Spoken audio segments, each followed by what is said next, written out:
I saw before me a wild country, broken and heathy. Desolate hills of no great height, but somehow of strange appearance, occupied the middle distance. Along the horizon stretched the tops of a far-off mountain range. Nearest me lay a tract of moorland, flat and melancholy. Being short-sighted, I stepped closer to examine the texture of a stone in the immediate foreground, and in the act espied, hopping toward me with solemnity, a large and ancient raven. "Oh, hello. Didn't see you there. Welcome to my book den. My name is Charles Q. Banks, and this is the first ever classic video blog, a series of videos dedicated to reviewing and discussing classic literature throughout the ages.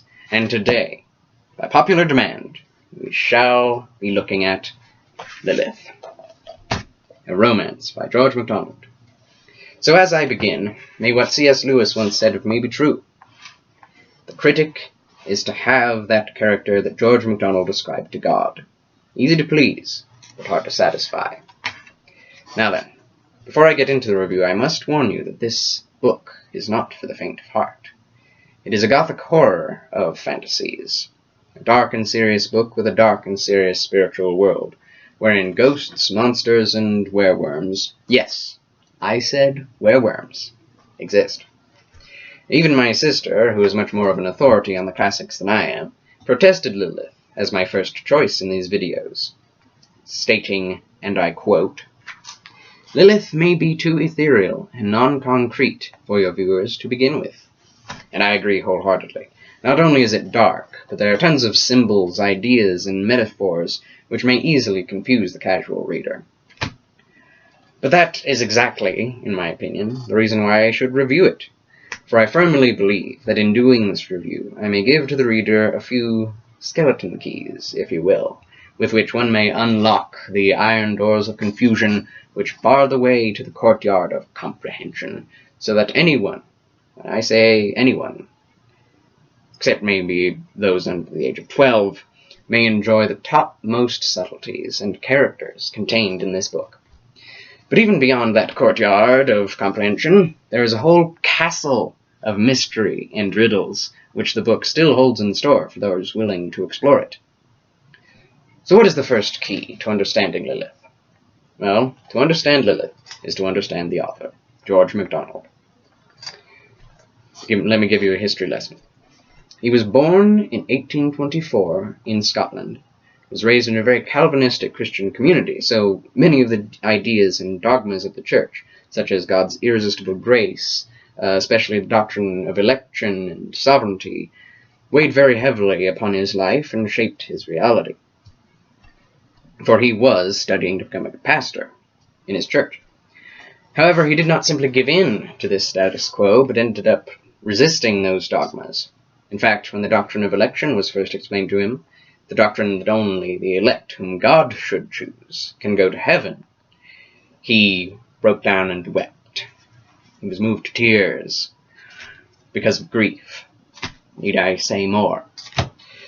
But he ended up becoming a pastor and was given a parish and a congregation.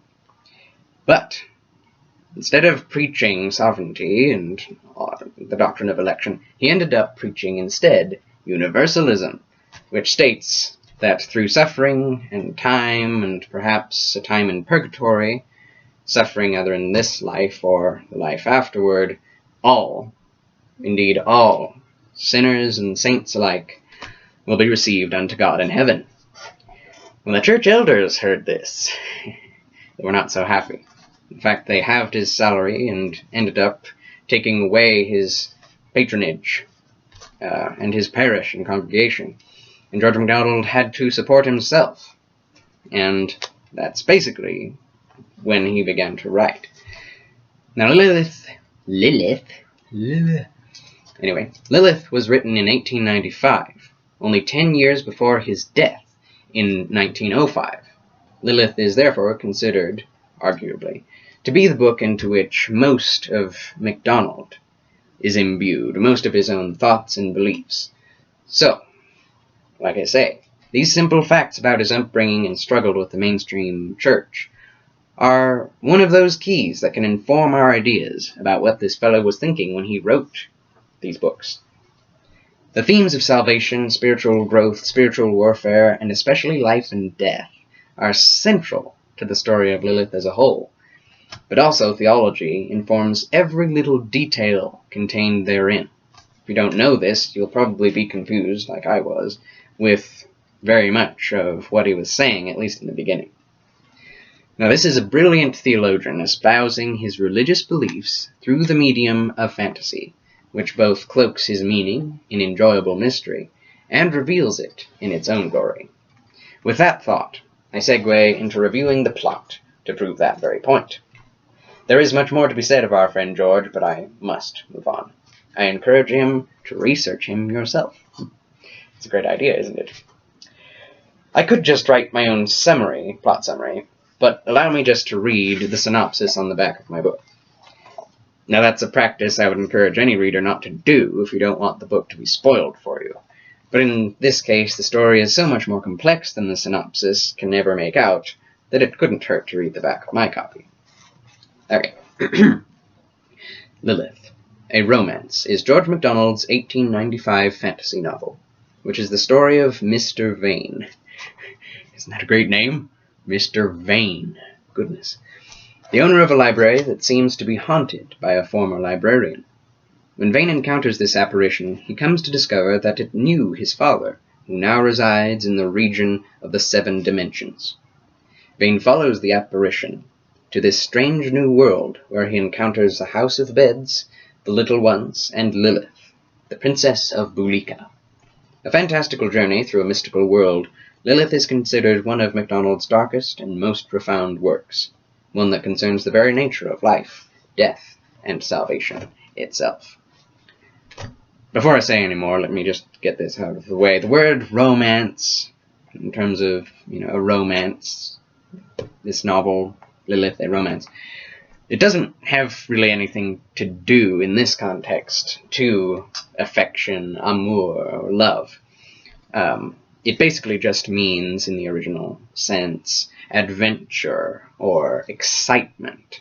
So, there you go. Many novels in the past that were just adventure novels, such as Arthurian legends, were entitled romances, even if there was not a romantic interest. But most romances in the past had a romantic interest and a romance story, such as we call it today. And in the end, the word romance became solely used, if not mostly used, to refer to love and romance.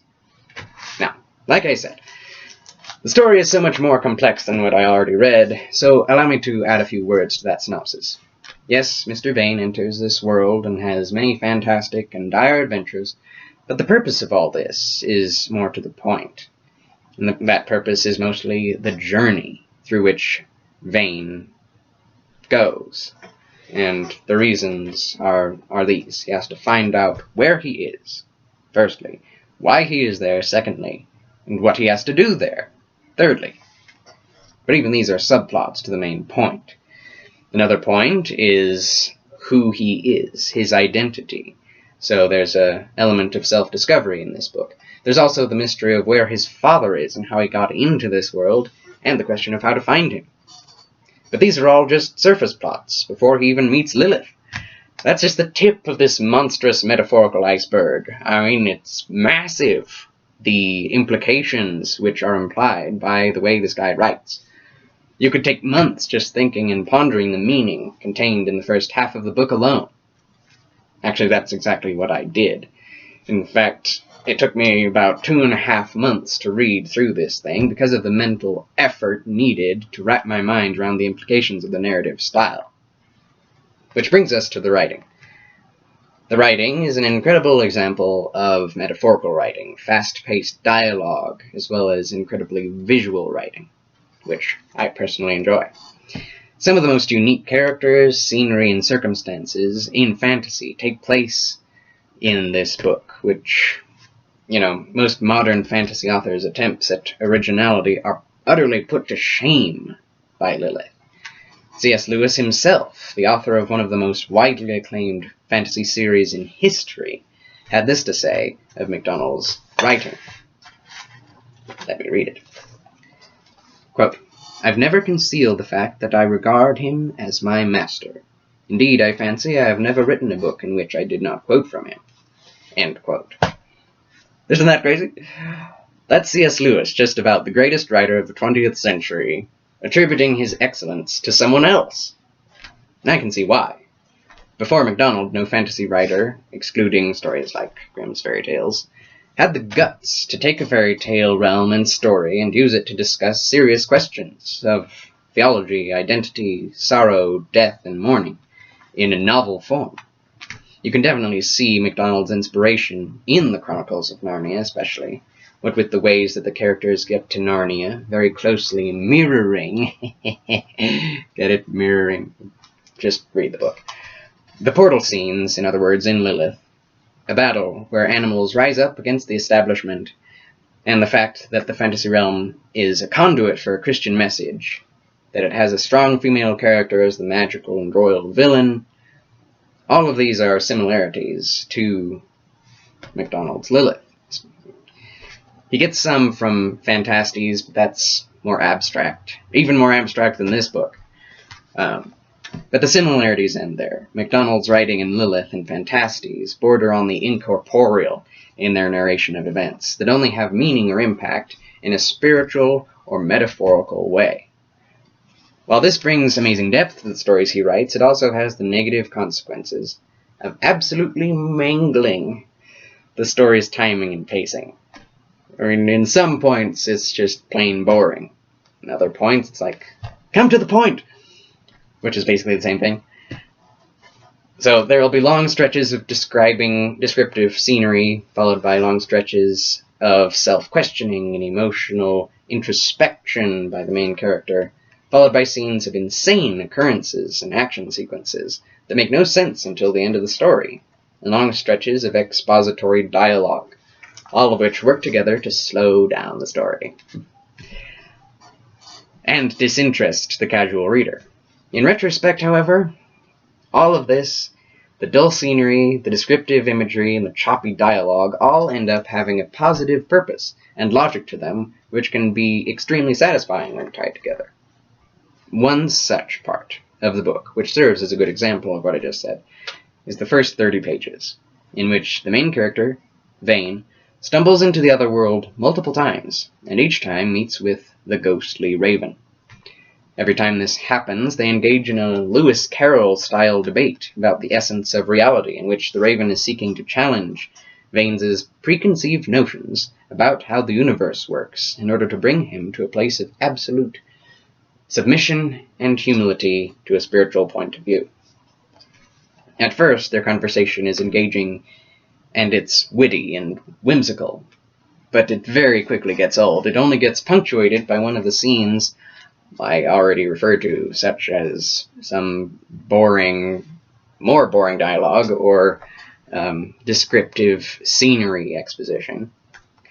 But it is really boring when you're reading it. It only gets punctuated by scenes of more boredom. 30 pages of dialogue talk about existential ideas at the beginning of the book, when you should be trying to bring the reader in. Now, the portal scenes are very cool, very unique, but I almost quit reading the book because of that 30 pages of exposition of these two characters talking in a pretty ridiculous way. I mean, if you were talking to a raven, you'd be pretty either creeped out or just going insane, and all that happens, but it happens so much. You get my point. I could rant more about that, but it might be a good idea in a theological treatise, but in a novel you don't expect it, so it throws you off. Anyway, like a light switch, it throws you off. Please do not stop where I almost did. If you start reading it, you have to finish it. Do not stop there. Because for me, upon reflection, I realized that the suspension of unbelief, the illusion of reality for the rest of the book, could not have been sustained but for these 30 pages. It prepares you, and Vane, perfectly for the journey the Raven sends him on. And since the book is written in first-person perspective, you really feel like you are experiencing the journey with Vane. You see everything he is seeing, and you feel all that he is feeling, even though he himself states that his words fail utterly to describe the state of being he has fallen into in this other world. And that's a perfect segue into reviewing the characters. As I said, Mr. Vane is the main character, written in first person, and you really understand his character and past. But all that, like everything else in this book, is revealed and developed slowly and meticulously. At first, you get the idea that he's going to be just another blank slate character, whose only interesting trait is that he reacts just like a normal human being would in his position, like that idiot in Phantastes.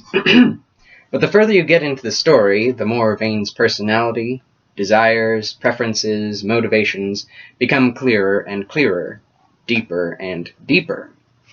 And they are not, boring in the end. They are indeed pretty unique.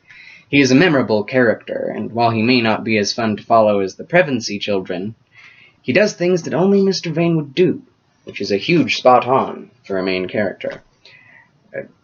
I don't mind this, I'm just messing with a little thing, Reminds me of the blocks in Doctor Who, if you've ever seen what's it called? Oh, no, never mind. Okay. Next character is the Raven, in order of appearance. He is the guiding light that moves the story along. His role in the story is like that of the faun in Pan's Labyrinth, the ghost in A Christmas Carol, or Aslan in the Chronicles of Narnia, though he's definitely not the god figure. He is the one who both the reader and Vane constantly find themselves wishing, longing, hoping that he'd show up. For he is the source of knowledge and logic in this cesspool of insanity that is the other world. He's a recurring character that develops along with Vane, and the more Vane can take, the more the Raven reveals of himself. His true identity is kept a secret for a very long time, but the payoff, when it is revealed completely, is one of the most interesting reveals I have ever read, personally. Honestly. The Raven, as a character, gets only more interesting as you read along. Next in line is the wife of the Raven. Now, don't get confused, everyone in this realm seemingly has at least two forms, so while the Raven is also a man, his wife is both a woman and a beam of light. Go figure. That kind of gives you an idea and taste for what this book is going to be like. It's completely surrealistic, that's what it is. Surrealistic. I just thought of it. Okay, so she is the wife of the Raven, is among the least developed in the book. But again, the payoff from figuring out who she is in relation to the Raven is quite intriguing. Lona is next. She is a young depiction, I suppose, of the wise woman from Proverbs 31. But I cannot be sure. That's just my idea, my approach to the character. Her character and placement in the book does intrigue me a lot still. But nevertheless, she is the head of a matriarchal society similar to Peter Pan's Lost Boys, but far more interesting. Through her, and many other ways, the message of, "Lest ye become like unto this child, you will by no means enter the kingdom of heaven," is struck home. She's also less developed than most, and I enjoyed her as the depiction of the perfect innocent mother, rather than the romantic interest she becomes later. But then again, it perfectly serves the story. Next is my personal favorite in the book, the Catwoman. Now, Holden, if you have experienced anything of pop culture nowadays, there are probably images of superhero comics rushing through your mind. But no, this Catwoman is different, I promise. If you have a mental image of Halle Berry in your head right now, there's something wrong with you. That movie is a great disgrace. Total disgrace, not only to all of geekdom, but to the human race as well. Just had to get that out. Anyway. But no. This character, the Catwoman in Lilith, says herself that Catwoman is not her real name, but children called her that. She is the most mysterious and powerful character in the book, and her development is to die for. Not literally, figuratively. Her real name is never revealed, and her face is covered nearly the whole time, which I think is also really cool.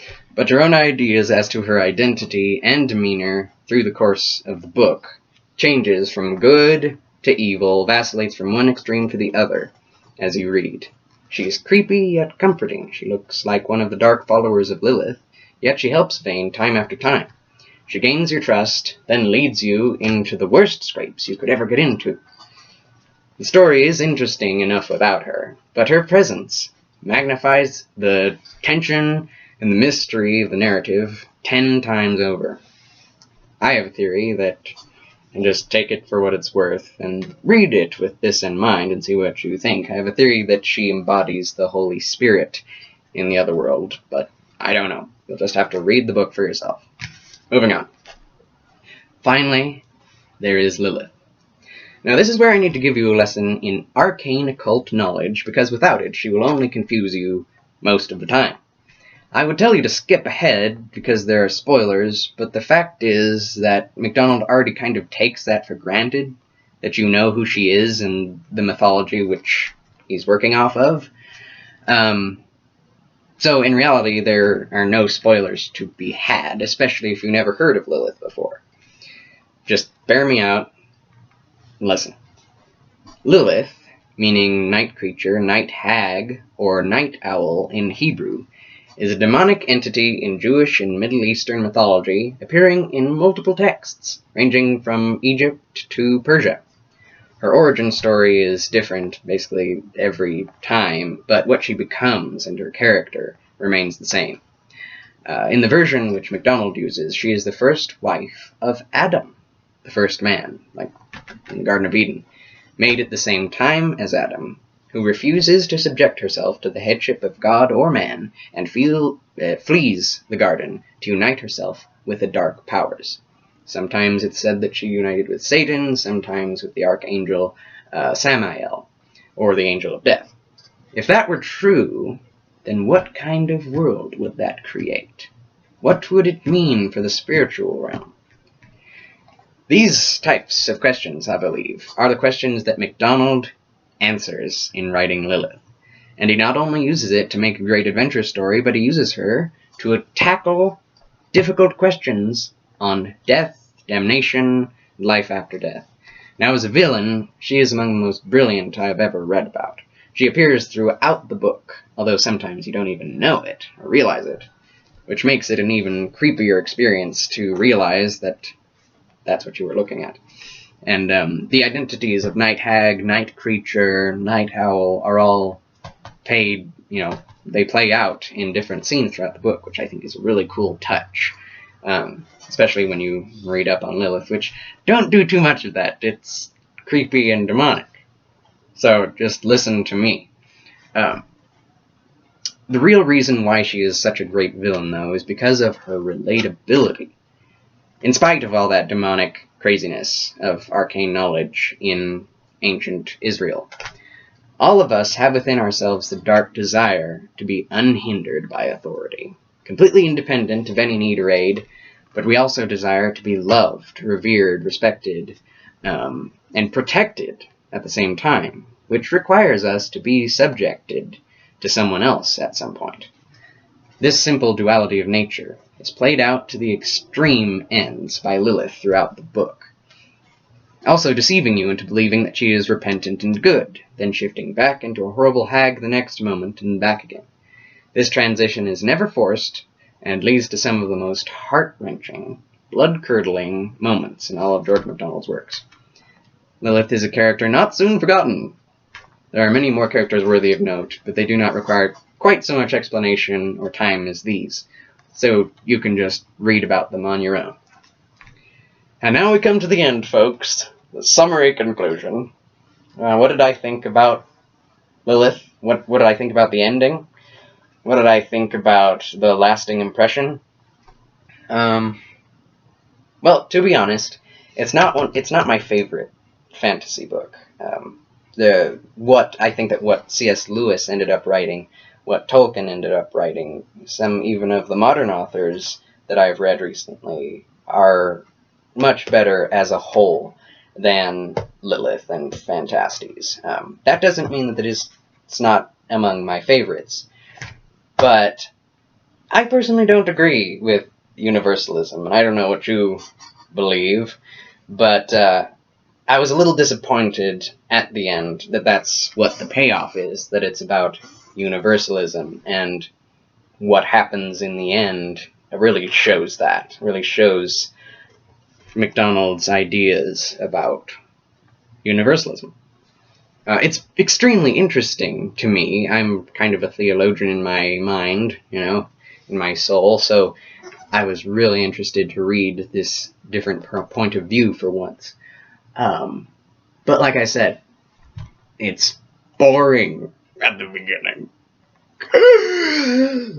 And sometimes when he's just walking through the desert, trying to avoid the temptation of fear, and he's starving, and it's all very dire, but it goes on for a very long time, and you have no idea what's going to happen next, which is also a good thing, but you have no idea why it's happening, which is a bad thing. Because you're not really as engaged as you could be if you didn't know a little more about the world. But in the end, even that's a good thing, because it brings you through. So I have mixed feelings about this book. It has that kind of classic Edwardian writing, which is, I think, the best, because it takes the best of the Victorian age and the best of the modern age, and it's right there in the middle. So it's not really cliched, yet it doesn't go all the way into the Pauline epistle type writing, which one sentence goes on for 2 pages. That never happens. So I loved the book. But have you gotten bored of looking at my face? That is the question.